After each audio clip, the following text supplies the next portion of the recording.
Welcome to the Mindset Mastery Masterclass. My name is Tanya and I am the CEO and founder of Limitless Consulting, and I'm super thrilled to have you with me today. Whether you are a seasoned business owner, a leader, or an aspiring entrepreneur, today's session is to empower you with the necessary mindset tools for you to succeed. Here's a foundational thought. Mastering your mindset is the cornerstone to achieving success in the long term. So today I would like to share with you the overview of what we will be covering in this masterclass. So that would be understanding the power of your mindset, building resilience and adaptability, overcoming limiting beliefs, cultivating emotional intelligence, goal setting and visualization. So let's start with defining what a mindset is. A mindset is the collection of your beliefs and attitudes that shape the way you interpret and respond to situations. What I really love about the psychologist Carol Dweck is that she has put mindset into two different categories, which is a fixed mindset and a growth mindset. So to differentiate between a fixed mindset and a growth mindset is really simple. A fixed mindset is the belief that your abilities is unchangeable, whereas a growth mindset is the belief that your abilities can be developed. For example, a fixed mindset is somebody that says, I'm just not really good at numbers, so I'm not going to do finance. Whereas somebody who has a growth mindset will say, I'm not really good at finance, or I'm not really good at numbers, but you know what, I will learn how to do finance. So that's the difference between a fixed mindset and a growth mindset. So my question to you as a business owner, as a leader, or an aspiring entrepreneur, what type of mindset do you have? I'll share an example with my own life where I had a fixed mindset and I had to take that and turn it into a growth mindset. So I was really scared to speak publicly. I had a problem to speak in public. And what I did was I started going to webinars and to masterclasses and to different seminars that dealt with speaking publicly. I started looking at YouTube videos on how to become more confident and how to be more somebody that would stand out in my industry. And I started also learning different types of techniques when it came to speaking in public. So that is an example of a growth mindset. I took the thing that I felt was unchangeable and I went and I learned from people who were experts in that particular field. So if you are currently in a situation that you're facing where you feel like this thing is just unchangeable, I am here to share with you that it is possible to take something that seems unchangeable and turn it into a growth mindset. I would like you to take a piece of paper and a pen and write down all the things you feel are quite unchangeable. Whether that be you're not good at numbers, you're not good at communication, you're someone who perhaps stresses. I would really like you to write it down. And if it's something that you are not willing to learn or change, then that means you have a fixed mindset. But if it's something that you write down and you are looking forward to changing it, or it's something that you are actively looking to learn, then that means you have a growth mindset. Next, we will be exploring resilience. Resilience is important for your business, for your life, in every aspect. Resilience is the ability to bounce back from setbacks, to stay motivated when challenges arises. Resilient leaders are people that are able to keep their team motivated, are able to have a positive outlook despite what happens. I'm here to share with you strategies on how to build resilience. Number one, it's to embrace failure. Look, failure is inevitable. You are going to make mistakes on this journey. You are going to have things that don't go your way. There are going to be clients that are going to seem like they disappointed you, or people that didn't come through, or just things that are not working in your favor. You need to learn to embrace that. It's all part of the growth journey. The second thing that you need to note with building resilience is that you need to have a positive outlook. Yes, you're going to have challenges. Yes, you're going to have setbacks. Yes, you're going to have difficulties. But guess what? Your perspective on how you see these things is important. To note that it needs to look at it positively. You need to see that challenges are not always a challenge. It could be even the best opportunity you have. So when you build resilience in your business, is that you need to know it's something that is meant to help you grow within your company and even in your mindset. Most importantly, when you are building resilience, is to focus on what you can control. Many times we focus on things that really are not important. We focus on things that don't reduce anything in our lives, but when you build resilience, it's important to focus on the things that you can control. These are the things that will help you reduce stress and ineffectiveness. Whether you are a seasoned business owner, an entrepreneur, or aspiring leader, I'm here to tell you that one of the biggest things is having adaptability in business. Adaptability in business is really important because you need to know when to pivot compared to your competitors. You need to know what are the things that will make you stand out as an entrepreneur, as a leader, as a giant in your industry. If you look at Netflix, Netflix used to be a company that was a DVD run store. But guess what? Today it is a streaming giant. What can your company be known for? How can you adapt in today's climate that is ever evolving and ever changing to make your company stand out? What makes you as an individual stand out? When you're on this business journey, it's not only about your company standing out, but how can you as a leader stand out? What makes your company different? And I'm here to share with you, there are ways for you to stand out. There are ways for you to pivot. You need to look at your company and see what are ways that you can pivot, what are ways that you can adapt. Look at the things that your competitors are doing. Next, we will be exploring limiting beliefs. Limiting beliefs are self-imposed barriers that prevent you from entering your full potential. Are you someone who has said words like, I'm not good enough, I don't have enough resources, or I don't deserve success? These are examples of limiting beliefs.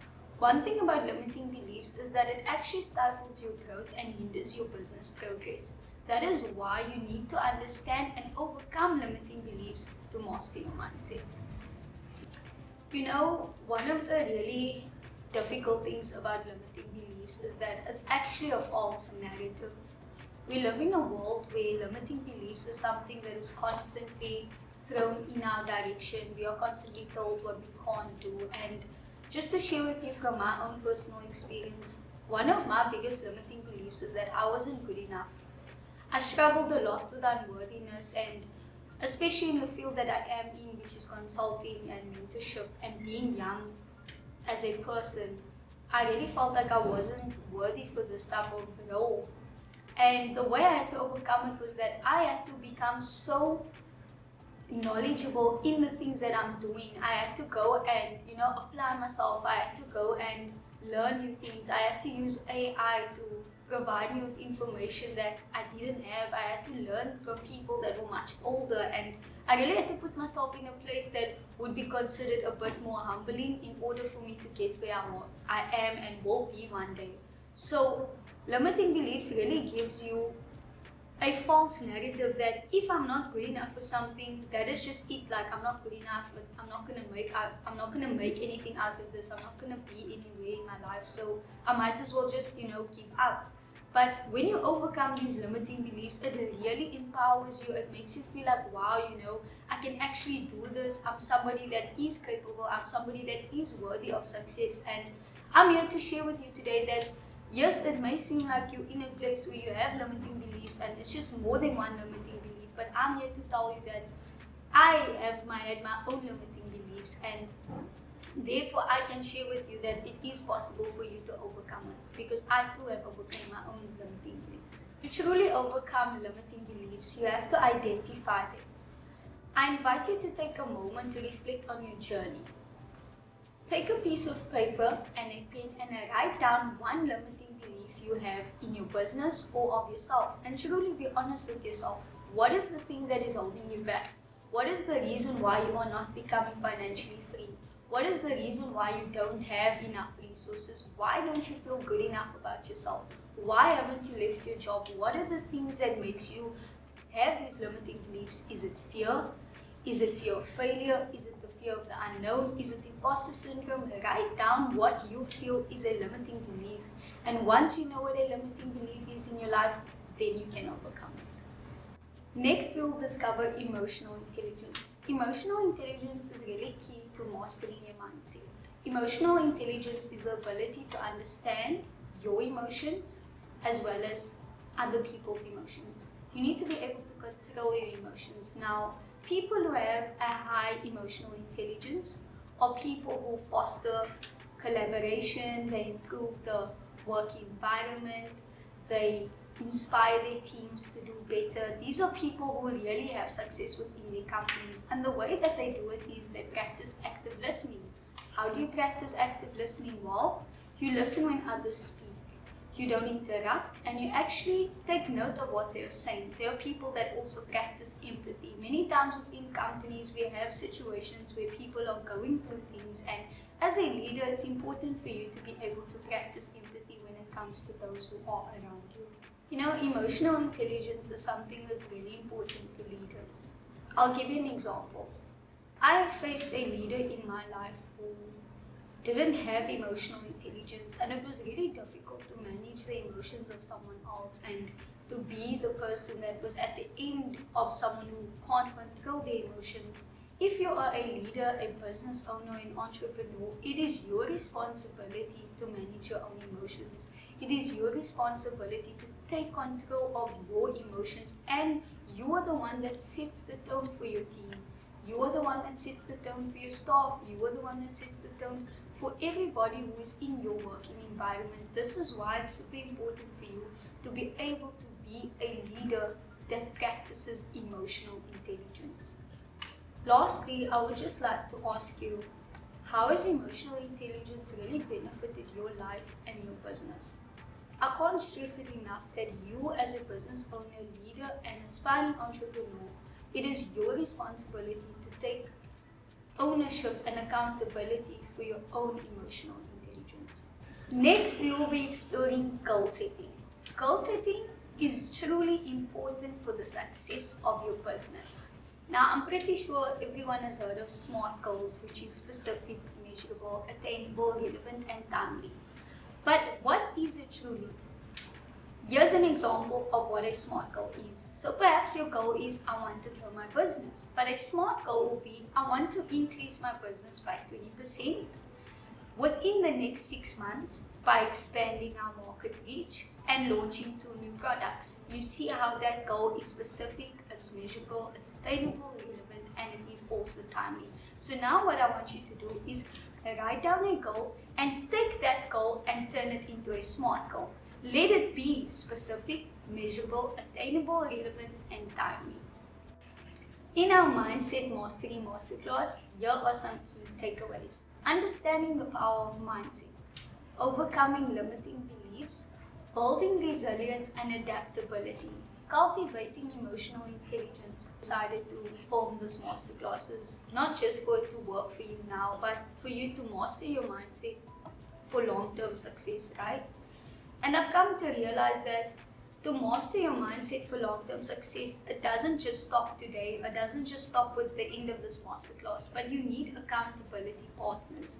You need mentors, you need people to help you on this journey of being an entrepreneur, because that's what it is, it's a journey. And many times we think we can do this journey by ourselves. We think that, I'm just here to start a business and I can do it. And as a business mentor, I've come to realize that people who have mentors are 10 times more successful than people who don't have them. I don't understand why people frown upon this concept yet. Throughout our lives, since you were young, when you were a child, you had teachers. When you were a teen, you had teachers. When you were a young adult, you went to university, or maybe you started working for someone, you had professors, or you had a supervisor, or you had a manager. But why in business is it frowned upon for you to have a mentor? This is why giants in industries are succeeding, because they have mentors, because they have people that pave the way for them. So once you have completed this course, you are more than welcome to reach out. All my details will be within this course, and you can join us. Join us to expand more on mastering your mindset.